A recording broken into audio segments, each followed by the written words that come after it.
तो हेलो भाई लोग, स्वागत है आपका। मैं आज ईबीसी के बारे में एक डिटेल्ड वीडियो बनाना चाह रहा था काफ़ी दिन से, लेकिन मुझे क्लैरिटी कई सारे डाउट की नहीं मिल पा रही थी। अभी भी कई डाउट की क्लैरिटी नहीं मिली है, लेकिन एक बात की क्लैरिटी मिल गई है कि हर जगह के डीवी में एक सेम जैसी चीज़ हो रही है। ये नहीं कहा जा सकता, हर जगह अलग अलग चल रही है। अभी तक मुझे सिर्फ नागपुर के बारे में पता है कि नागपुर में डीवी को रोके किसी को नहीं है, सबको मेडिकल के लिए भेजें। बस कोई सर्टिफिकेट जमा नहीं कर पाया तो उसको ब्लॉक डेट पे बुलाएं। और ईबीसी जो है मेन, ईबीसी को लेकर के कोई खास मसला नहीं हुआ है। ईबीसी को लेकर के उन्होंने क्या था, इनकम सर्टिफिकेट या तो आप अभी का तुरंत का बना हुआ ईबीसी दे दो, इनकम दे दो, या फॉर्म भरे थे तब का, मतलब बहुत मायने उन्होंने ईबीसी को नहीं दिया। कम से कम मुझे जिसने रिव्यू दिया उसका तो यही कहना था। तो देखो, ईबीसी को मैं ना आपसे बहुत दिल से गुजारिश है कि वीडियो को पूरा देखना और भाई ध्यान से देखना।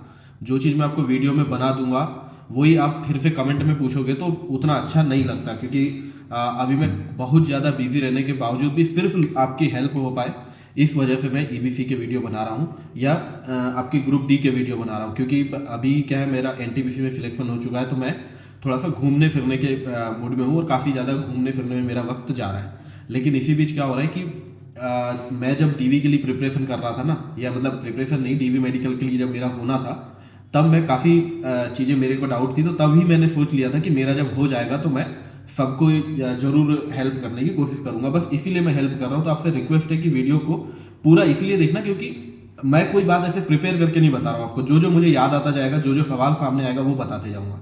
हाँ, बस इस वीडियो के लिए मैंने थोड़ी सी प्रिपरेशन कर ली कि डाउट को लिख लिया है, या डाउट को मैंने कमेंट अच्छे से पढ़ लिए कि क्या क्या डाउट है।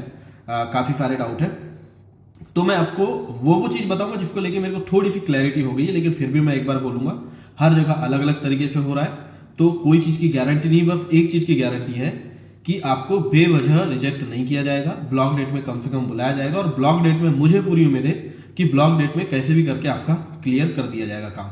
तो देखो, अगर डीवी के बाद मेडिकल के लिए भेज दिया जाता है तो थोड़ा सा चैन की सांस आप बिल्कुल ले सकते हो। कोई दिक्कत नहीं आएगी भाई, कुछ ना कुछ सॉल्यूशन निकल जाएगा। विश्वास करो मेरा, कुछ ना कुछ सॉल्यूशन निकल ही जाएगा। आप जितना घबरा रहे हो किसी छोटी छोटी चीज़ को लेकर के ना, उतना घबराने की जरूरत नहीं है, कुछ ना कुछ सॉल्यूशन निकल जाएगा। तो चलो मैं ईबीसी के इंट्रोडक्शन में शुरू करता हूँ, क्योंकि कई लोग इस बारे में कंफ्यूज है कि ईबीसी का मतलब क्या है। कोई कोई सोच रहे हैं कि जिनने ईबीसी किया है, टिक नहीं किया है, या जो भी, उसको भी लग रहा है कि ईबीसी सर्टिफिकेट बनवाना है। तो देखो भाई, कैटेगरी एकदम अलग चीज है। ओबीसी, एससी, एसटी और अनरिजर्व ये एकदम अलग है, लेकिन ईबीसी एकदम अलग है। तो ईबीसी क्यों थी पहले मैं ये बता देता हूँ। वीडियो थोड़ा सा लंबा होगा, लेकिन इस वीडियो के बाद मैं ईबीसी के बारे में कोई बात नहीं करने वाला हूँ। कोई स्पष्ट जवाब किसी सवाल का मिलेगा, आप में से ही कोई मुझे अगर स्पष्ट जवाब देगा किसी चीज के लिए कि किसी जोन में क्या हो रहा है, किसी डिवीजन में क्या हो रहा है, तो मैं उसी से रिलेटेड अपडेट वापस देने वाला हूँ। भाई मैं बहुत ज्यादा थका हुआ हूँ काफी दिनों से, फिर भी इतने ज़्यादा कमेंट है ना कि उनको देख करके मैं इग्नोर नहीं कर पा रहा हूँ। इसीलिए मैं आपके लिए ये वीडियो बना रहा हूँ। मैंने काफ़ी सारे लोगों से बात करने की कोशिश की है, जिसके आधार पर जो मुझे अभी तक समझ में आया मैं वही आपको बताने वाला हूँ। लेकिन आपके जोन में, आपके डिवीजन में जो भी होता है आप मुझे जरूर बताना। तो चलो शुरू करते हैं। तो देखो, ईबीसी क्या है, एकदम कैटेगरी से बिल्कुल अलग चीज़ है ईबीसी। ईबीसी का मतलब है इकोनॉमिकली बैकवर्ड क्लास। ईडब्ल्यूएस क्या है, इकोनॉमिकली वीकर सेक्शन, वो अलग कैटेगरी है, लेकिन ईबीसी एक अलग कैटेगरी है। पहला डाउट, कुछ लोग बोल रहे थे कि ईबीसी जो है वो ईडब्ल्यूएस वालों को नहीं मिलेगा। भाई सबको मिल रहा है। ईबीसी है कि आपकी इनकम 50,000 रुपए सालाना से कम है तो आप ईबीसी में आओगे, इकोनॉमिकली बैकवर्ड क्लास में आओगे और आपको ईबीसी का फायदा मिलेगा। क्या फायदा था, फॉर्म की फीस थी 5,100 रुपए, लेकिन अगर आप एससी एसटी कैटेगरी से हो तो आपको वैसे ही 250 रुपए लगने वाले थे। पीडब्ल्यूडी से हो तो वैसे ही 250 लगने वाले थे। बात क्लियर है। लेकिन अनरिजर्व और ओबीसी को 500 रुपए लगने वाले थे, ईडब्ल्यूएस को भी 500 रुपए लगने वाले थे। बात क्लियर हुई। 500 रुपए किसको लगने वाले थे, सिर्फ पीडब्ल्यूडी एससी एसटी को छोड़कर सभी को 500 रुपए लगने वाले थे। लेकिन वहां एक अलग प्रावधान यह था कि अगर आप ईबीसी से आते हैं, ईबीसी में ये रिस्ट्रिक्शन नहीं है कि आप किस कैटेगरी से हो, लेकिन अगर आपकी आय का ऐसा कोई प्रूफ है आपके पास कि 50,000 रुपए सालाना से कम है अगर आपकी फैमिली इनकम, तो आप ईबीसी में आओगे और आपको 250 रुपए फीस लगेगी। बात आ गई समझ में। एक और तरीके से आप 250 रुपए ऑफ ले सकते थे अगर आप माइनॉरिटी कम्युनिटी से हो। तो कई माइनॉरिटी कम्युनिटी वाले जो लोग हैं वो भी बोल रहे हैं कि ईबीसी बनवाना पड़ेगा क्या। तो भाई देखो, उनको ईबीसी नहीं बनवाना है। आपने माइनॉरिटी होने के बेसिस पर 250 रुपये ऑफ लिया था, तो आपको क्या करना है, जो 2019 का नोटिस था ना, उसको एक बार पढ़ लोगे। उसको पढ़ लोगे तो उसमें लिखा है कि if minority, you are belong to minority community, you can 250 रुपये का ऑफ आप ले सकते हो। और उसके लिए आपको एक एफिडेविट जैसा बनाना पड़ेगा। एफिडेविट बेसिकली वो डिक्लेरेशन टाइप का कुछ है, वो आपको बनवाना पड़ेगा। तो एक बार आप उसको पढ़ लेना, लेकिन अब इतना कष्ट भी बहुत लोग नहीं करेंगे और कमेंट करके सेम बात पूछेंगे, इसीलिए मैं क्या करता हूँ, उसको मैं खुद ही पढ़ के आपको एक बार बता देता हूँ। तो देखो ये जो नोटिस है 2019 वाला, इसमें 7.3 नंबर का जो पॉइंट है ये लिखा है माइनॉरिटी इंक्लूड्स, और काफ़ी सारे रिलीजन लिखे, उसके बाद सब्जेक्ट टू रिवीजन डिक्लेरेशन जो भी, उसके नीचे आप देखो candidate belonging to minority community availing waiver of examination fee will be required to furnish at the time of document verification minority community declaration. ठीक है, माइनॉरिटी कम्युनिटी डिक्लेरेशन यानी कि एक डिक्लेरेशन आपको बनाना है, जो कि ये क्या है, एफिडेविट है, जो नॉन जुडिशियल स्टाम्प पेपर होता है। नॉन जुडिशियल स्टाम्प पेपर पर आप 100 रुपये वाले पर बना लेना या 50 रुपये वाले पर बना लेना, उस पर कि आप माइनॉरिटी कम्युनिटी से हो, आपका रिलीजन ये है करके आपको एक डिक्लेरेशन बनाना है। इसमें नोटरी वोटरी के वो सब रहेंगे, फील साइन, एफिडेविट और that belongs to any of the minor community. ठीक है, तो ये था जिन्हें 250 रुपये ऑफ लिया माइनॉरिटी कम्युनिटी वाला। ठीक है, तो देखो मेरा भी 250 रुपये ही लगा था, क्योंकि मेरे पास सर्टिफिकेट था 32,000 इनकम का 2019 में फॉर्म भरते टाइम, तो मैंने वो लगाया और सर्टिफिकेट लिया, या सॉरी 250 रुपये का ऑफ लिया। मैं जब डीवी में गया तो मैंने वही सर्टिफिकेट, उन्होंने कुछ भी नहीं मांगा, उन्होंने बोला जो सर्टिफिकेट का नंबर आपने डीवी एप्लीकेशन फॉर्म में डाला आप वो हमको दे दो, बात हो जाएगी खत्म। स्टेट का बना हुआ इनकम सर्टिफिकेट स्टेट का ही बनता है, लोक सेवा केंद्र से बना हुआ मेरा 2019 का था।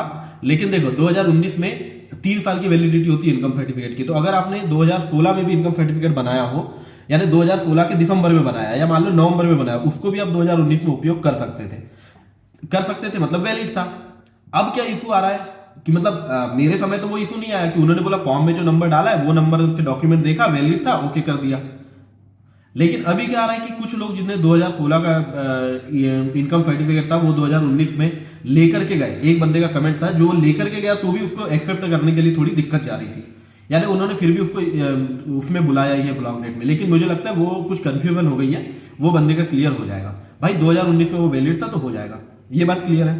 तो ईबीसी क्या था, 250 रुपये ऑफ लेने के लिए 50,000 से सालाना आय से कम जिसकी थी वो ले सकता था, ईडब्ल्यूएस वाला भी ले सकता था और ओबीसी वाला भी ले सकता था। अब इसके बाद आता है दूसरा डाउट, अगर एससी एसटी वाले ने ईडब्ल्यूएस क्लिक किया है, सॉरी ईबीसी, देखो थोड़ी मोड़ी गलती होती है उसको समझ के चलना। अगर एससी एसटी वाले ने, देखो एससी एसटी वाले की पहले से ही फीस 250 रुपये थी, लेकिन फिर भी उसने ईबीसी लगा दिया और 250 रुपये फीस पेड किया, बात आई समझ में। तो अब उसको क्या करना है, उसको कुछ नहीं करना है, उसको एफिडेविट बनाना है कि मैं एससी एसटी कैटेगरी से हूं, लेकिन मुझ पे फॉर्म भरते वक्त गलती से ईबीसी टिक हो गया था, लेकिन इस ईबीसी को टिक करने की वजह से मैंने फीस में किसी भी प्रकार की रियायत नहीं प्राप्त की है, बस ये गलती से क्लिक हो गया था। ऐसे आपको एफिडेविट बना लेना है। एफिडेविट 50 रुपये 100 रुपये कोई भी स्टाम्प पे बना लेना। मैं इसीलिए कुछ बोल नहीं पा रहा हूँ कि कितने पर बनाना, लेकिन 50 पे तो बिल्कुल बना सकते हो, कोई दिक्कत नहीं। 10-20 के बारे में मैं इसलिए नहीं बोल रहा हूँ क्योंकि मैंने किसी को देखा नहीं। ठीक है, ये बात क्लियर। अब कोई बोलेगा कि ईबीसी क्लिक भी किया फिर भी 500 रुपये पे किया, ऐसा कौन है? ऐसा है जनरल कैंडिडेट या यूआर वाला कैंडिडेट। अगर यूआर वाला कैंडिडेट ईबीसी क्लिक करेगा तो भी शायद उसकी कम नहीं हो रही होगी फीस, या किसी भी वजह से उसने 500 पे किया, क्योंकि काफी सारे ऐसे केस आए हैं मेरे सामने, देखने में भी आए थे और अभी कमेंट में भी बहुत सारे पता चल रहे हैं कि उनने ईबीसी टिक किया और 500 रुपये फीस पे कर दी। तो भाई कुछ नहीं करना है उनको, कोई इशू नहीं है, उनको भी सेम एफिडेविट बनाना है कि मैंने गलती से ईबीसी क्लिक किया था, लेकिन मैंने फीस में कोई रियायत प्राप्त नहीं की है, मैंने 500 रुपये ही फीस पेड की थी बस। यानी कि आप अपनी गलती एडमिट कर रहे हो कि आपने गलती से वो क्लिक कर दिया था। 2 डाउट क्लियर। तीसरा डाउट नहीं है, बचकानापन है बस। भाई इनकम सर्टिफिकेट कोई बोल रहा था कि मेरे पापा के नाम का है, वो लोग लेके जाऊंगा तो रिजेक्ट कर देंगे क्या? एक तो पहली बात, कोई भी मुझ पे ये पूछता है ना कि रिजेक्ट कर देंगे क्या, तो मुझे बहुत ज्यादा गुस्सा आ जाता है। भाई रिजेक्ट होने के लिए एग्जाम देना चाह रहे हो, रिजेक्ट होने के लिए डीवी देना चाह रहे हो क्या? तो रिजेक्ट हो जाऊंगा क्या ये मत पूछो भाई, सिलेक्ट हो जाऊंगा क्या ये पूछो कि इफ डॉक्यूमेंट के साथ में सिलेक्ट हो जाऊंगा क्या। रिजेक्ट हो जाऊंगा क्या ये आप मुझे मत पूछो। आपकी रिजेक्ट होने की अगर दिले ख्वाहिश है तो आप डीवी ऑफिस में बोल देना कि मुझे रिजेक्ट कर दो, लेकिन रिजेक्ट कर देंगे क्या ये आप मुझसे मत पूछो। मैं डीवी लेता नहीं हूं, वरना आपको तो जरूर रिजेक्ट करता। तो ठीक है, ये बात समझो। इनकम सर्टिफिकेट पिताजी के नाम का ही बनता है, लोक सेवा केंद्र में ही बनता है। सॉरी वो थोड़ा हो जाता है भाई, इतने ज्यादा कमेंट आते हैं और इतने परेशान होते हैं लोग कि मुझे फिर अच्छा नहीं लगता देख करके। इसीलिए भाई रिजेक्ट होने का सोचो ही मत, एक टेक्निकल काम है ये काम, डॉक्यूमेंट वेरिफिकेशन कराना है, अपनी आइडेंटिटी वेरीफाई कराना है, होना होगा तो हो जाएगी, नहीं होना होगा नहीं हो जाएगी। तो उतना रिजेक्ट कर देंगे क्या कोई नहीं पूछेगा। ठीक है, चलो। तो देखो ये बात क्लियर है, ईबीसी सर्टिफिकेट हाँ, इनकम सर्टिफिकेट पापा के नाम का ही बनता है। अब दूसरी बात, एक मिनट मैंने ये देख लेता हूँ। हाँ, एक और सवाल ये है कि ईबीसी सर्टिफिकेट पापा के नाम का बनता है, अब इनकम सर्टिफिकेट है अगर आपके पास, तो आपको ओबीसी सर्टिफिकेट बनाना है या नहीं बनाना है। तो सुनो मेरी बात, अगर आप किसी भी तरीके से ईबीसी सर्टिफिकेट बना पा रहे हो, बात मेरी ध्यान से सुनो, तो बिल्कुल बना ही लो। कोई अगर ये पूछना चाह रहा है मुझको कि मेरे पास 2019 का भी इनकम सर्टिफिकेट है, 2023 का भी इनकम सर्टिफिकेट है, ध्यान से सुनो मेरी बात, लेकिन फिर भी वो ईबीसी बना पाएगा, तो किस डॉक्यूमेंट पे उसको बनाना चाहिए? मेरी राय में उसको नए वाले इनकम सर्टिफिकेट पे ईबीसी बनाना चाहिए। 2019 वाला इनकम सर्टिफिकेट है, अगर उसी का फॉर्म का नंबर आपने डाले हो एप्लीकेशन अप्लाई करते हुए, तो ही वो काम आने वाला है, नहीं तो नहीं आने वाला है। एक जनरल कैंडिडेट को, मतलब एक ओवरऑल कैंडिडेट को ईबीसी के मामले में क्या करना है वो मैं आपको बताता हूं। सबसे पहले आपको पूरे इनकम सर्टिफिकेट ढूंढने हैं, कोशिश करो 2019 के पहले का कोई मिले। पहली चीज तो अगर एप्लीकेशन फॉर्म में आपने जो भरा है वही वाला आपको इनकम सर्टिफिकेट मिल जाए। नहीं मिल रहा है तो क्या कर लोगे? नहीं मिल रहा है, ठीक है, जो भी मिल रहा है इनकम सर्टिफिकेट उसको रख लो, नया वाला 2023 का बना लो। उसके बाद अगर ईबीसी बनवा सकते हो तो 2023 वाले के ऊपर ईबीसी बना लो। देखो, जो काम करवा सकते हो उसको करने में कोई तकलीफ नहीं है भाई, काम करो, काम करने में कुछ बुरा नहीं होने वाला। अगर आपके पास, देखो, अगर आपके पास नया वाला ईबीसी सर्टिफिकेट है ना, तो आपको रिजेक्ट नहीं करेंगे, मैं आपको बता रहा हूं। वो लेकर के आपको ओके कर देंगे, फिर वो नहीं बोलेंगे कि 2019 का आपको हमको वो दो। अगर बोलेंगे भी तो ब्लॉक डेट में आपसे फिर यही वाला इनकम सर्टिफिकेट ले लेंगे, लेकिन उसमें खतरा टल जाएगा, ये पक्की बात है। तो जो भी ईबीसी सर्टिफिकेट अगर बना सकते हो नए वाले इनकम पे, तो बनवा लो।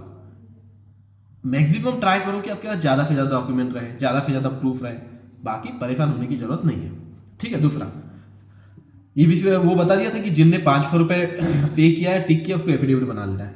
अब एक केस, एक बड़ा इंटरेस्टिंग केस है कि 2019 में एप्लीकेशन फॉर्म भरते समय मैंने जो इनकम सर्टिफिकेट का नंबर डाला था, तब तो मेरी इनकम 48,000 थी, लेकिन अब 2023 में जो इनकम सर्टिफिकेट बनाया उसमें मेरी इनकम 72,000, 50,000 जो भी होगी, ऐसे काफी सारे लोग मेरे को मिले। तो भाई चिंता की कोई बात ही नहीं है। आपकी इनकम कम थी, आपके पास कम इनकम का इनकम सर्टिफिकेट था, आपने वो इनकम सर्टिफिकेट लगाया और फीस में माफी ली, कहां से गलत किया आपने? एकदम सही किया। वही वाला इनकम सर्टिफिकेट आप प्रोड्यूस कर दो, बात होती है खत्म। अब अगर आप ये कहो कि पहला वाला इनकम सर्टिफिकेट था ही नहीं, जिसमें कि मेरी इनकम 50 से कम थी, और नया वाला जो इनकम सर्टिफिकेट है उसमें मेरी 50 से ज्यादा है, तो देखो इस बारे में कुछ भी नहीं कह सकता मैं। ये तो आपको डीवी के टाइम ही डीवी वाले सर लोग भी बताएंगे कि आपको क्या करना है। फिर भी मैं बोल रहा हूं एक बार, चिंता की बात नहीं है, वो आपको ब्लॉग डेट में बुला के कुछ ना कुछ ऑप्शन देंगे। ईबीसी भाई 250 रुपए छूट लेने का मामला है, और मात्र 250 रुपए की छूट लेने के लिए मतलब कैसे रिजेक्ट कर देंगे? आप पेपर पीईटी क्लियर करके यहां पहुंचे हो, मुझे लॉजिकल नहीं लगता बिल्कुल कि इतनी छोटी सी बात के लिए आपको पनिशमेंट दी जाए इतनी बड़ी कि आपको रिजेक्ट किया जाए। आप अपने मन में विश्वास रखो भाई, आप खुद सोच के देखो कि आप अगर खुद रेलवे के मालिक हो तो भी क्या आप ऐसा करोगे कि जो बंदा पीईटी क्लियर कर लिया, जिसने जिसने एग्जाम क्लियर किया, उसको आप रिजेक्ट कर दो? नहीं ना। तो बस भाई विश्वास रखो। तो ये ठीक है। और है कि इनकम सर्टिफिकेट लगाए थे, जो लगाए थे वो गुम हो गया, तो क्या करना है? तो आपको, अगर पुराना सर्टिफिकेट गुम हो गया तो आपको नया सर्टिफिकेट बनाना है, इनकम सर्टिफिकेट अभी के करंट डेट पे बनाना है, और उसी पे जब इनकम सर्टिफिकेट बनवाने तो साथ में वो प्रोफार्मा प्रिंट करवा लेना ईबीसी वाला जो, और उसको भी क्लिक करके साथ में अटैच करके फॉर्म भरते हो वहां पर दे देना, और जिससे इनकम सर्टिफिकेट बनवा रहे हो आप उनको बता देना कि इसमें भी मुझे चाहिए। तो अगर आपके पास नया वाला इनकम सर्टिफिकेट और ईबीसी रहता है जिसमें सारी सील फाइन होनी चाहिए, तो कोई दिक्कत नहीं आने वाली। आप प्रूफ कर दोगे कि आपकी 50 से कम है, तो आप भाई कोई दिक्कत नहीं आएगी, सब ठीक हो जाएगा। अब एक बात, अगर आपके पास इनकम सर्टिफिकेट है तब भी आपको ईबीसी लगेगा क्या? देखो, अगर बनवा सकते हो ईबीसी तो बनवाओ, नहीं बनवा सकते हो और आपके पास इनकम सर्टिफिकेट है तो डरने की जरूरत नहीं, काम हो जाएगा। मैंने ईबीसी नहीं बनाया, मैंने 2019 में फॉर्म में जो भरा था, देखो आपको ध्यान सुन लो मेरी बात एक बार, मेरे पास ईबीसी सर्टिफिकेट नहीं था, रेलवे फॉर्मेट में नहीं था, मैंने बनवाया भी नहीं, लेकिन मैंने जो फॉर्म में इनकम सर्टिफिकेट लगाया था मेरे पास वही इनकम सर्टिफिकेट ओरिजिनल में प्रेजेंट था, लीगल था, 32,000 उसकी इनकम थी। एक शब्द भी एक्स्ट्रा मुझसे पूछा नहीं गया उस बारे में, सीधे बोले जो आपने फॉर्म में लगाए थे वो इनकम सर्टिफिकेट दो, और मैंने दिया और बात हो गई खत्म। इतनी सी बात है बस। तो अब अगर कोई डाउट बचता है तो आप लॉजिकली सोचने की कोशिश करो और लॉजिकली इसको समझ लेना, ठीक है। और ईबीसी से रिलेटेड जो भी है मैं बता देता हूं।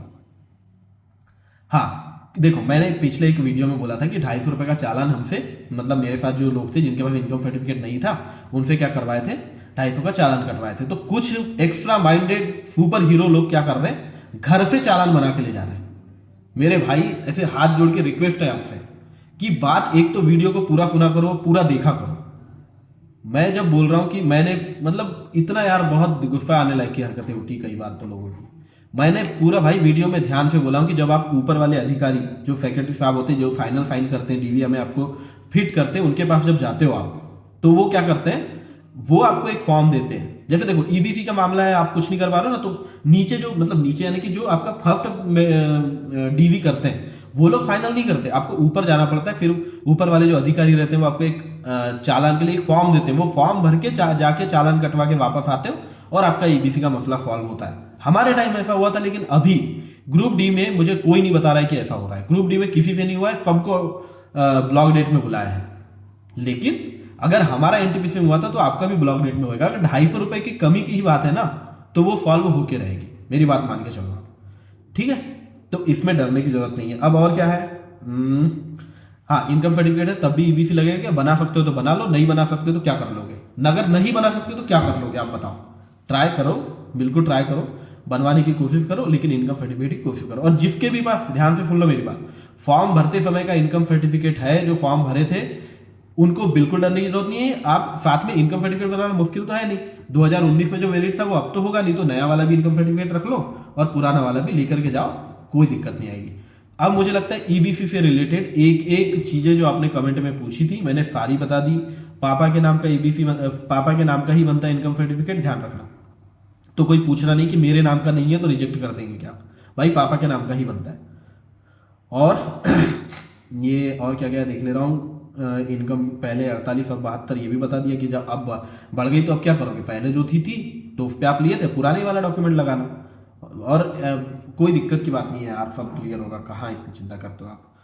तो अब भाई एक रिक्वेस्ट है, हम्बल रिक्वेस्ट है, देखो आप देख रहे हो कि आप खुद अभी कितने परेशान हो रहे हो, तो जिसका भी डीवी हो जाए भाई प्लीज डीवी के बाद एक बार ना आदर्श चौधरी ADARFHA चौधरी CHOUDHARY, तो @ADARFHA आदर्श चौधरी 96 पर टेलीग्राम पे मुझे मैसेज कर देना कि आपका डीवी कब और किस जोन में है। भाई इतना कर दोगे तो आपका डीवी हो जाएगा, उसके बाद मैं आपसे पूछ लूंगा और इसी तरीके से मैं आपके ही भाई लोगों की, अपने ही भाई लोगों की मदद करने के लिए इस तरीके के वीडियो बना के आपको बताऊंगा। आप अभी जो खुद फील कर रहे हो इस फीलिंग को भूलना मत कि आपका डीवी हो जाए तो आप क्या बताना चाहते हो लोगों को। तो प्लीज हेल्प करना भाई सबकी, तो अच्छा रहेगा। तो चलो ईबीसी से रिलेटेड मुझे लगता है सारी चीजें मैंने बता दिया।